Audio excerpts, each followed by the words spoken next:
Hello friend, good afternoon. இன்னைக்கு என்ன பண்ணியிருக்கேன்னு பார்த்தீங்கன்னா, பிரியாணிக்கு எல்லாருக்குமே தெரியும், ஜீரக மிட்டாய் கடையில எல்லாம் வைப்பாங்கல்ல பிளேட்டில். அந்த மாதிரி ஒரு மிட்டாய் பண்ணியிருக்கேன். எப்படி பண்ணேன்றதை ஷேர் பண்ணிக்கிறேன். இதுக்கு வந்து சர்க்கரை தேவைப்படும்.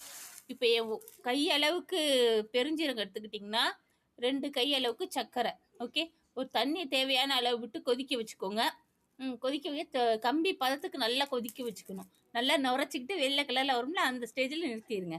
ஓகே, இப்போ வெறும் கடாயில் சோம்பு எடுத்துக்கோங்க. ஒரு கப் அளவு எடுத்துக்கிட்டிங்கன்னா வச்சுக்கோங்க, அடங்கு சக்கரை அதை போட்டு கொதிக்க வச்சுக்கோங்க.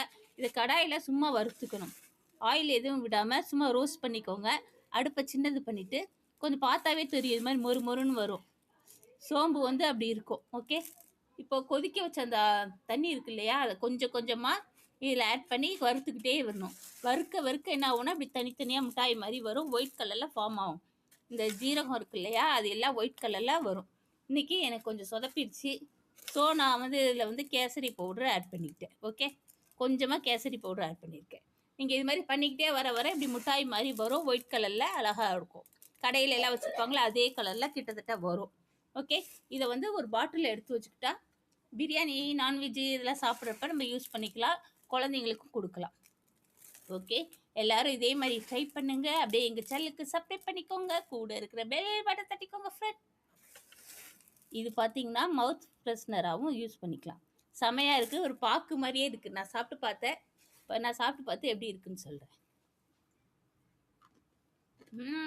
நல்லா மொறுமொறுன்னு சூப்பராகவே இருக்குது. எல்லோரும் இதே மாதிரி ட்ரை பண்ணுங்கள். ஓகே, வழக்கமாக ஒயிட் கலரில் தான் பண்ணுவேன். இன்றைக்கி கொஞ்சம் கலர் தான் கொஞ்சம் டிஃப்ரெண்ட்டாக இருக்குது. ஆனால் டேஸ்ட் நல்லாயிருக்கு. ஓகே, இதே மாதிரி ட்ரை பண்ணுங்கள். பாகு மட்டும் கரெக்டான ஒரு பதத்தில் பண்ணிக்கோங்க. அப்போ வந்து கரெக்டாக ஒயிட் கலரில் வரும். ஓகே, ரொம்ப கெட்டியாகவும் இல்லாமல் ரொம்ப தண்ணியாகவும் இல்லாத ஒரு பதத்துக்கு வேணும். அப்போ தான் நல்லா ஒயிட் கலரில் நமக்கு கிடைக்கும். சரி, நம்ம இப்போ எடுத்து பாட்டிலில் வச்சிடலாம். ஏற்கனவே ஒரு பாட்டில் எடுத்து வச்சாச்சு. சின்ன பாட்டிலில் கொஞ்சம் எடுத்துக்கிறேன். ஓகே, செமையாக இருக்கும்.